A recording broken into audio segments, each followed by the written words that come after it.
Біздің мәселен ұстазымыз болған рахметулла аллама деген кісі. Сол кісі біздің ағамыз Әбжаппарға айтқан, сен мәселен армияға бармастан мен қалсам бола ма деп сұрағанда, советтің уақытында армияға бармай қалсам бола ма мен дегенде, өзімді ауруға салып деген. Сонда ол кісі айтады, сіз неге олай жасайсыз дегенде, сіз армияға барыңыз, армияға барып мұсылман адамның қандай болатынын көрсетіңіз. Мұсылман адам фабрикада істейді ме? Мұсылман адам заводта істейді ме? Қай жерде істесе, одан адамдар үлгі алатын болу керек. Сонда олардың бәрі, мен де мұсылман болсам, мен де намаз оқысам деп қалады.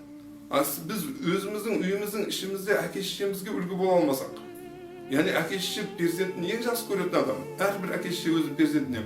Мәселен, Құран кәрімде Алла субхану ва тағала ата-анаға жақсылық қылыңдар көп жерде айтқанда, бірақ перзенттеріне жақсылық қылыңдар деп еш жерде айтқан емес. Не үшін десең, перзентке деген жақсылықты, мейірді Алла тағала әрбір ата-ананың жүрегіне жазып қойған. Оған ескерту керек жоқ. Сол себептен егер намаз оқыған адам өзінің